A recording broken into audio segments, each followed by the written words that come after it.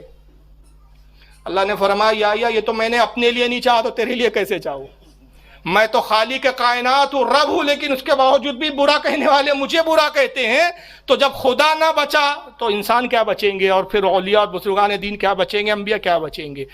تو اب کوئی نہ کوئی کسی سے نہ کسی سے تو جلتا ہے، لیکن اس کا یہ مطلب نہیں کہ ہر جلنے والا جادو ہی کرتے بیٹھا ہوا ہے۔ لیکن عامل صاحب فتور ڈال دیا دماغ میں ان کے کہ بھائی بازو والا ہی یہ کرنے والا، بہت قریبی رشتہ دار ہے، تو اب وہ رشتہ داریوں میں دراریں ہو گئی، دوستی میں دراریں پڑ گئی، اب وہ ایک دوسرے پہ شک ہی کر رہے ہیں۔ یہ نہیں کہیں گے جاؤ صاحب بھائی یہ بیماری ہے علاج کرواؤ ڈاکٹر سے، بہت بڑا ہے اور وہ 300 روپے لگیں گے، پھر وہ ایسا ڈائریکٹ پیسہ بھی نہیں مانگتے آج کل، پھر اسٹائل ہوتا ہے، وہ کچھ سامان لگیں گا، اور پھر ایسے ایسے نام بتائیں گے کہ سامنے والا گھبرا کے بولیں گے حضرت کتنے پیسے لگیں گے، پیسے لے لو آپ ہی لے لینا، میں تو لا بھی نہیں سکتا۔ مگر اعلیٰ حضرت فاضل بریلوی کا یہ معاملہ نہیں تھا۔ ایک مٹھائی آ گئی تو آپ فرماتے احمد رضا تعویذ مٹھائی کے عوض تعویذوں کو بیچتا نہیں ہے۔ اعلیٰ حضرت کے ایک مرید تھے جن کا نام تھا جہانگیر خان قادری رضوی، اعلیٰ حضرت کے مرید تھے، مٹی کا تیل فروخت کیا کرتے تھے، تو پیپوں میں مٹی کا تیل بیچا کرتے تھے، پیپے ہوتے تھے تیل کے۔ تو اعلیٰ حضرت کو گھر میں کسی کام کے لیے مٹی کے تیل کی ضرورت پڑ گئی، تو آپ ایک مرتبہ یہ جہانگیر خان قادری صاحب آئے، کہا کہ جہانگیر میاں سنا ہے کہ آپ مٹی کا تیل ہی بیچتے؟ بولے جی حضور۔ کہا مجھے چند پیپوں کی ضرورت ہے، تو آپ میرے لیے چند مٹی کے تیل کے پیپے لے آئے، اور یہ بتا دیجئے کہ کیا قیمت ہوں گی۔ کیا پوچھتے ہیں؟ یہ بتا دیجئے قیمت کیا ہوں گی۔ تو کہتے حضور میں آپ سے رقم لوں گا، میں آپ کا مرید ہوں حضور، میں اپنی طرف سے تحفہ دوں گا۔ فرمائے نہیں، یہ آپ کا کاروباری معاملہ ہے، اس میں تحفہ کیسے، آپ لائیے اور قیمت بتا دیجئے نا۔ انہوں نے کہا اچھا ٹھیک ہے حضور۔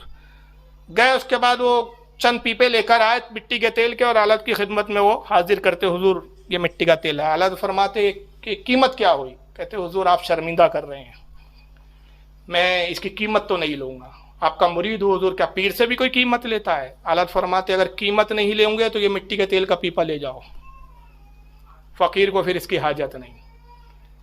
کہتے حضور آپ ضد کر رہے ہیں تو ایسا کیجئے میں 5 آنے لیتا ہوں ایک پیپے کے، آپ 3 آنے دے دیجئے۔ میں کتنے لیتا ہوں؟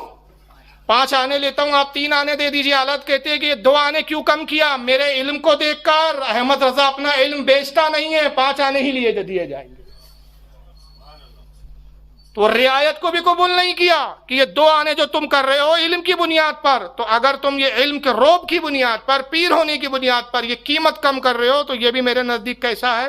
گویا علم کو بیچنا۔ اور یہ بالکل بے آئینی کس کی سنت پر عمل تھا؟ یہ امام اعظم ابو حنیفہ کی سنت تھی۔ سرکار امام اعظم ابو حنیفہ بازار آتے، ایک سیب کی دکان پہ پہنچتے، فرمایا کہ سیب کی کیا قیمت ہے؟ اس نے دیکھا وقع امام میں پہچان لیا، کہا حضور قیمت تو یہ ہے۔ آپ نے فرمایا تیری قیمت بڑی کم معلوم ہوتی ہے، میرا خیال یہ ہے کہ بازار میں اتنی کم قیمت میں کوئی سیب نہیں دیتا۔ کہا حضور قیمت تو زیادہ ہے مگر آپ امام ہیں تو میں نے کچھ کم کر دیا ہے۔ تو آپ بغیر کچھ کہے وہاں سے جانے لگے۔ اس نے کہا حضور آپ سیب نہیں لے رہے؟ کہا کہ تو نے قیمت کم لگائی تو اس لیے میں اب خریدوں گا نہیں، کہ قیمت اس لیے کم کی کہ مجھے تو نے عالم جانا۔ تو ابو حنیفہ اپنے علم کو سیبوں کے عوض بیچتا نہیں ہے۔ لیکن ابھی کیسا ہے؟ ارے وہ سنا ہے سنترے بڑے اچھے ملتے ہیں ناگپور میں جی، وہ 2 ٹوکرے، ہاتھ بھاری نہیں آ رہا ہے، 2 ٹوکرے سنترے میاں لے جانا تھا گھر۔ جی حضور۔ وہ مرید کہتا جانے دو حضرت میں لے آؤں گا، رہنے دیجو، آپ کیوں زحمت کر رہے ہیں بھائی؟ ساری گنجائش علم کے سودے ہو رہے ہیں۔ ایک بھگو شاہ صاحب کر کے تھے، حالت کے زمانے، حالت کے مرید تھے، نام تھا بھگو شاہ، عجیب نام ہے۔ اپنی بیٹی کو لے کر آتے، چھوٹی بیٹی ہے، کہتے حضور میں آپ کا مرید ہوں، صاحبزادی کو بھی مرید کروانا چاہتا ہوں، مرید فرما لیجئے۔ اعلیٰ نے کہا اچھا بہتر۔ ان کی صاحبزادی کو مریدی کے کلمے پڑھوائے، چھوٹی بیٹی تھی، مرید کر لیا۔ انہوں نے نذرانے کے طور پر ایک لفافہ آگے بڑھا دیا۔ تعالیٰ فرماتے اس میں کیا ہے؟ حضور نذرانہ ہے۔ کس بات کا نذرانہ؟ بولے حضور آپ نے ہماری صاحبزادی کو مرید کیا۔ تو آپ نے فرمایا مجھے اس کی حاجت نہیں۔ تو وہ کیا سمجھے کہ شاید لفافہ چھوٹا دکھ رہا ہے، تو اعلیٰ سمجھے کہ لفافہ چھوٹا ہے، اس لیے تو وہ کہتے حضور 60 روپیے ہیں اس میں، وہ دور دیکھیے، آنے دو آنے کا دور ہے. 60 روپے کا مطلب آج کے حساب سے وہ 60,000 سے بھی اوپر ہو گئے. اندازہ لگائیے کہ 60,000 کا نذرانہ معمولی نذرانہ نہیں ہوتا. وہ کیا کہتے ہیں؟ زور دیتے بھگوشا، حضور 60 روپے ہیں، 60 روپے. حالت کہتے 60 روپے ہوئے تو کیا ہوا؟ 60 لاکھ بھی ہوں گا تو فقیر قبول نہیں کریں گا کہ اللہ تعالیٰ نے مجھے ان سب چیزوں سے غنی رکھا ہے. اور فرماتے ہیں میاں ان چیزوں کی مجھے حاجت نہیں. کیا مرید کرنے کے لیے بھی کوئی نذرانے اور پیسے لیے جاتے ہیں؟ میں امیروں کا نذرانہ قبول کرتا نہیں ہوں، البتہ غریبوں کا نذرانہ قبول کر لیتا ہوں. تو انہوں نے پوچھا حضور یہ بات بڑی عجیب ہے، لوگ تو امیروں کے پیچھے بھاگتے ہیں اور آپ غریبوں کا نذرانہ قبول کرتے، امیروں کا ٹھکرا دیتے. فرمایا ہاں بات یہی ہے، وجہ یہ ہے کہ امیر جب نذرانہ بڑا دیتے ہیں مجھے اس کی حاجت نہیں کہ اللہ کا دیا بہت کچھ ہے، اور غریبوں کا نذرانہ اس لیے ٹھکراتا نہیں، قبول اس لیے کر لیتا ہوں کہ اگر غریبوں کا نذرانہ واپس کر دوں تو وہ یہ نہ سوچے کہ حقیر نذرانہ تھا اس لیے واپس کر دیا گیا ہے.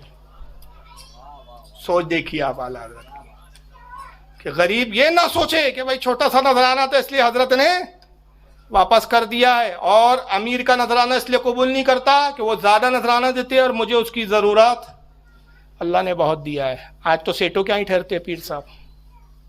کڑوی سچائی، یہ بری لگے تو گھر میں جا کے 4 روٹی زیادہ کھاؤ، میرے باپ کا کیا جا رہا ہے بھائی. اپن نہ مسجد کے امام ہے کہ اپنی امامت خطرے میں ہو، نہ اپن پیر صاحب ہے کہ اپنے مریدی خطرے میں آ جائے، نہ اپن صاحب جو ہے کیا بولتے کوئی مدرسہ چلا رہے کہ چندہ خطرے میں آ جائے. یہاں تو ایسی جو بالکل کڑوی بات ہے، اعلیٰ حضرت کی بات ہو رہی ہے.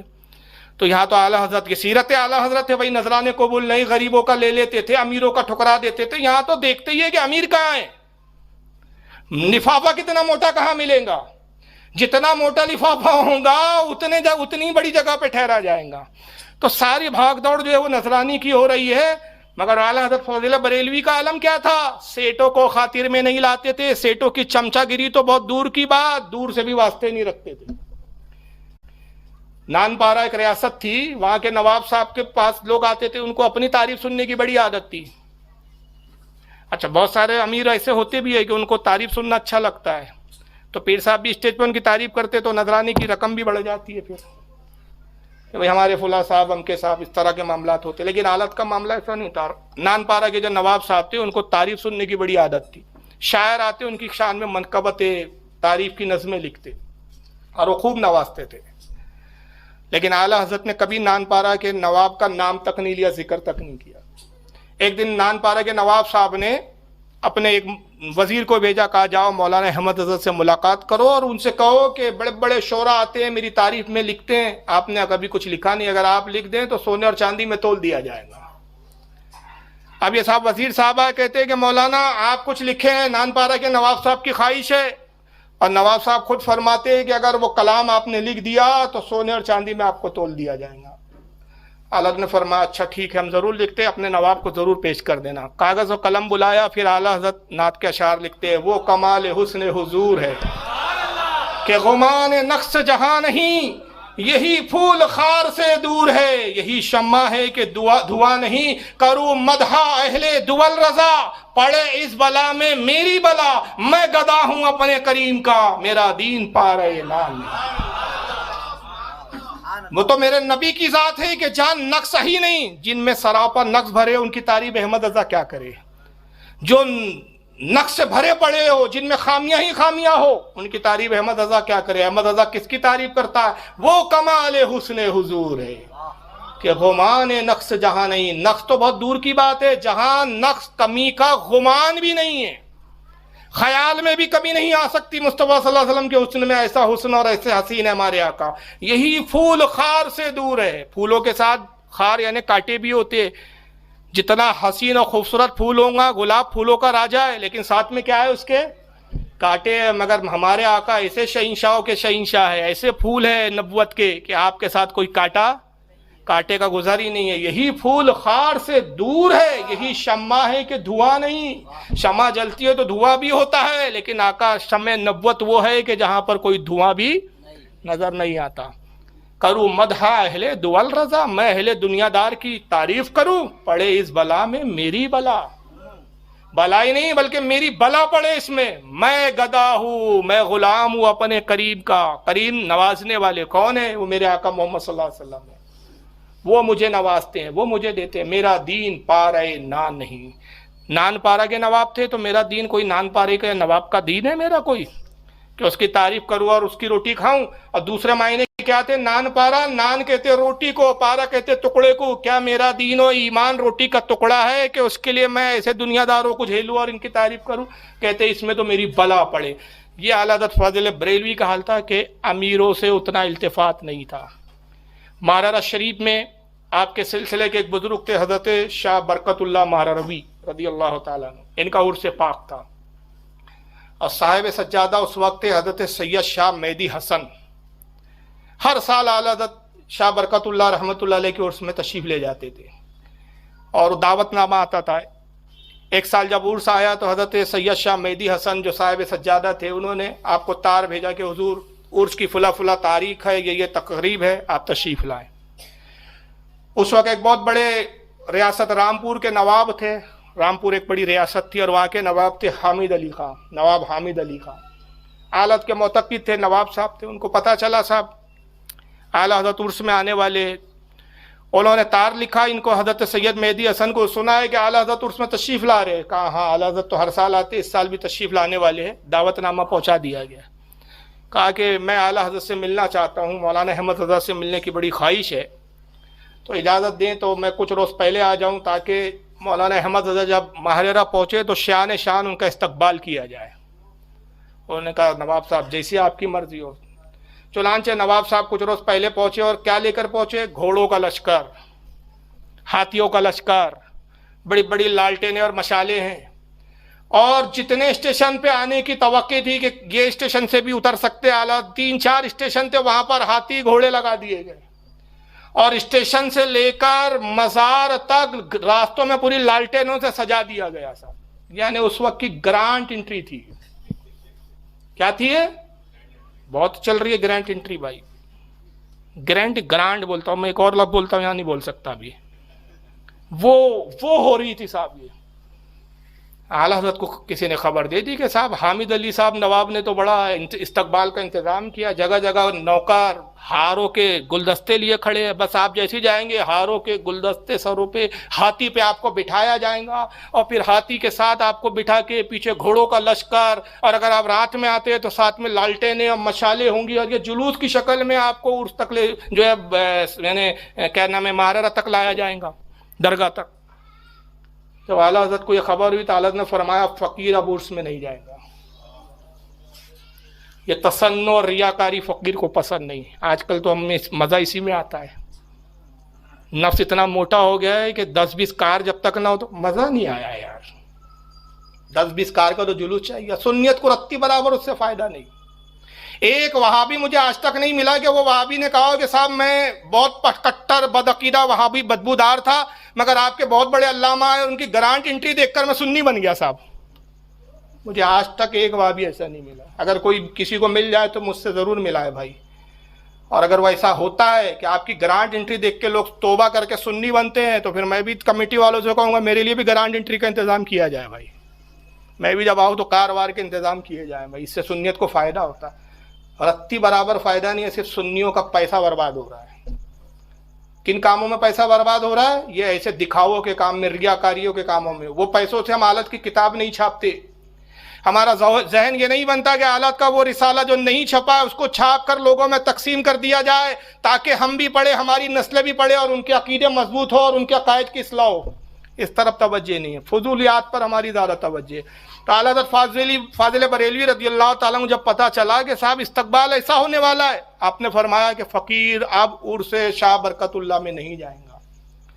کسی طرح خبر مولانا مہدی حسن تک پہنچی کہ اعلیٰ حضرت نے عرس میں آنے سے انکار کر دیا۔ اندازہ لگا یہ عرس کی تقریب میں نہیں جا رہے ہیں، آپ انکار کر دیا۔ تو انہوں نے کہا کہ جب مولانا انکار کر دے تو ان کو منانا اتنا آسان نہیں ہے۔ تو حامد علی صاحب، نواب حامد علی نے کہا کہ میں نے اتنا انتظام کیا، کچھ تو کیجئے کہ اعلیٰ حضرت ماہرہ آ جائے کسی طرح۔ انہوں نے کہا ایک تدبیر ہے، میں اختیار کرتا ہوں، شاید وہ تدبیر کام آ جائے۔ تو انہوں نے بطور تدبیر کیا کیا، اعلیٰ حضرت کو ایک تار بھیجا اور اس میں ایک بات لکھی، کہا کہ حضرت سنا ہے کہ آپ ماہرہ تشریف نہیں لا رہے ہیں، اور آپ نے یہ فرمایا ہے کہ ماہرہ تو میں موتنے کے لیے بھی نہیں آؤں گا، پیشاب کرنے بھی نہیں آؤں گا۔ یہ جملے انہوں نے لکھے۔ مقصد کیا تھا ان کا؟ ایک ہیلا تھا ان کا، ایک تدبیر تھی کہ جب اعلیٰ حضرت کے سنیں گے تو ظاہر ہے پیر گھرانہ ہے، تڑپ جائیں گے اور کہیں گے مجھ پر یہ تہمت کہ میں نے یہ کہا اپنے پیر گھرانے کے لیے کہ میں وہاں پیشاب کرنے بھی نہیں آؤں گا، متنے بھی نہیں آؤں گا، یہ کسی بدگو نے یہ افواہ پھیلا رکھی ہے، میں تو حضور آ رہا ہوں۔ یہ مطلب لکھ کر بھیجنے کا مقصد یہ ہے کہ اعلیٰ حضرت کی طرف سے یہ جواب آ جائے گا۔ جب یہ خط پہنچتا ہے تو اعلیٰ حضرت کہتے ہیں کہ کیا سید حامد میاں حسن صاحب سمجھتے نہیں ہیں؟ کیا مجھے نادان بچہ سمجھ رکھا ہے؟ میں سمجھ رہا ہوں کہ میری حاضری کو پکا کرنا چاہتے، باخدا میں نے تو کبھی کہا ہی نہیں، اور میں اپنے پیران عظام کے گھرانے کے لیے کہوں گا کہ میں وہاں پیشاب کرنے بھی نہیں جاؤں گا؟ یہ افواہ نہیں بلکہ یہ بلانے کی تدبیر ہے۔ اور پھر آپ نے خط لکھا ہے کہ مولانا میں آپ کی منشا سمجھ گیا، لیکن چونکہ نواب حامد علی کو آپ نے بلا رکھا ہے اور یہ سارے لوازمات ہیں، آپ نے اگرچہ یہ لکھا ہے، صرف فقیر یہ جواب میں کہتا ہے کہ باخدا میں نے ایسا کہا نہیں، لیکن میں پھر بھی ماہرہ اس سال عرس میں نہیں آؤں گا۔ نہیں گیا اعلیٰ۔ اور اس کے بعد پھر سید حامد علی، سید کیا نام ہے، مہدی حسن شاہ، مہدی حسن صاحب کو سمجھ میں آ گیا کہ اعلیٰ حضرت دنیا داروں سے کتنے متنفر ہوتے ہیں۔ اس کے بعد پھر انہوں نے کبھی حرکت ہی نہیں کی کہ صاحب گرانٹ انٹری ہو اور یہ ہو۔ سادگی سے اعلیٰ حضرت فاضل بریلوی عرس میں تشریف لے جاتے تھے، تقریب میں شریک ہوتے تھے، کچھ وعظ فرماتے، نصیحت کرتے اور تشریف لے آتے تھے۔ تو ہمارے بزرگوں کی سیرتیں دیکھو آپ، اور اعلیٰ حضرت کی ہم سیرت کی بات کر رہے ہیں تو سادگی کو بزرگوں نے پسند کیا، اور وہی نتیجہ تھا کہ اعلیٰ حضرت کے بعد کے جتنے بزرگ ہمیں نظر آتے ہیں، یہ 4-5 سال سے سب تماشے چل رہے ہیں جب سے فساق و فجاروں کے ہاتھوں میں دین کی کمانڈ آ گئی، ورنہ میں نے اپنی آنکھوں سے دیکھا ہے کہ ایسے ایسے علماء، میرے پیر و مرشید حضرت امین شریعت رکشہ میں چلتے ہوئے میں نے دیکھا ہے، رکشوں میں چلے جایا کرتے تھے جلسوں میں۔ حضور مفتی اعظم ہند کے دیکھنے والے موجود ہیں، بیل بنڈیوں میں سفر کیا ہے مفتی اعظم ہند نے۔ مجاہد ملت کا یہ حال تھا، رئیس اعظم اڑیسہ کہا جاتا ہے، رئیس اعظم تھے اڑیسہ کے، مگر سادہ سا کرتا ہے، سادی سی ٹوپی ہے، لنگی پہنے ہوئے ہیں، بغل میں ایک پوٹلی میں کپڑے بندھے ہوئے، بغل میں پوٹلی دبائے ہوئے، سادگی کے ساتھ چلے آ رہے ہیں۔ اسی سادگی کے ساتھ اسٹیج پہ بیٹھ گئے، اسی سادگی کے ساتھ خطاب کیا۔ یہ ظاہراً سادہ تھے مگر زبانوں میں وہ تاثیر تھی کہ جب بولتے تھے تو صفوں کی صفیں پلٹ جایا کرتی تھی۔ آج صرف دکھاوا رہ گیا، زبانوں میں تاثیریں ختم ہو گئی، چیخ و پکار کے سوا کچھ نہیں ہے اسٹیجوں پر، شور و گل کے سوا کچھ نہیں ہے۔ ان کی چھوٹی چھوٹی نصیحتیں دلوں پہ اثر کرتی تھی، لوگ داڑیاں رکھ لیتے تھے اور اعمال سدھار لیتے تھے۔ مگر آج یہ ہے کہ پیر صاحب جن سیٹوں کے گھر سے تھے وہ سیٹ صاحب بھی سدھرنے کو تیار نہیں ہے، حرام کام کر رہے ہیں، حرام میں ملوث ہے، کوئی چینج نہیں آ رہا ہے۔ وجہ کیا ہے کہ سب دکھاوا، ریاکاری رہ گئی، اصل چیز ختم ہو گئی۔ اور اس تعلق سے مجھے امام غزالی رحمۃ اللہ علیہ نے ایک روایت نقل کی، وہ پڑھ رہا ہوں یہ میں نے نہیں کہا، امام غزالی رحمۃ اللہ علیہ حیاء العلوم کتاب العلم جلد نمبر 1 صفحہ 253 پہ اس روایت کو لکھتے ہیں، اور اسی روایت کو امام تاج الدین سبکی جو 600 ہجری کے امام ہیں، طبقات الشافعیۃ الکبریٰ جلد 6 صفحہ 290 پہ لکھتے ہیں، کہتے ہیں کہ شرار العلماء الذین یأتون العمرہ وخیار العمراء الذین یأتون العلماء، کہتے ہیں کہ بدترین عالم وہ ہے، بدترین علماء وہ ہے جو امیروں کے پاس جائے۔ یہ امام غزالی روایت لکھ رہے ہیں، بدترین علماء کون ہیں؟ جو امیروں کے پاس جائیں، امیروں کی چاپلوسیاں کریں۔ اور اس کے بعد کیا کہتے ہیں؟ بہترین امیر وہ ہیں جو علماء کے پاس جائیں۔ اور اسی روایت کو ان لفظوں میں حضرت مجدد الفسانی کہتے ہیں مکتوبات میں کہ بدترین عالم وہ ہیں جس کی جوتی کسی امیر کے دروازے پر دیکھی جائے، اور بہترین امیر وہ ہے جس کی جوتی کسی عالم کے دروازے پر دیکھی جائے۔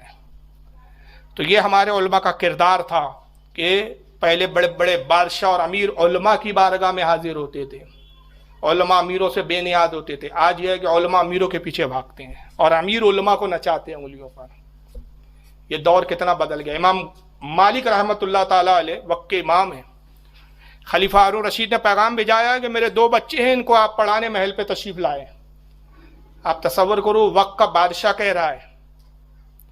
ابھی حال یہ ہے کہ اگر کوئی سیٹ صاحب بولے ارے وہ پیر صاحب کو میرے گھر لے آنا، مرید ہونا ہے، تو پیر صاحب اچھا حضرت بہت بڑی فیکٹری کے مالک ہے، پیر صاحب تو دوڑے دوڑے بھاگے بھاگے الٹے پیر بھاگیں گے۔ بھیا یہ بندہ مرید بن گیا تو 10-20 ہزار کا نذرانہ تو پک ہی جائے گا، سال کا 1-2 لاکھ کا تو ویسی زکوٰۃ وکات کا چندہ بھی جم جائے گا۔ یہ بھی حالات ہے۔ بادشاہ وقت بلا رہا ہے صاحب، چھوٹا موٹا آدمی نہیں۔ امام مالک کو پیغام دیتا ہے کہ آپ آئیں، میرے 2 بچے ہیں، محل میں آ کے پڑھائیں اور آپ کو بہت بڑی تنخواہ دی جائیں گی۔ امام مالک پیغام کیا بھیجتے وزیر کو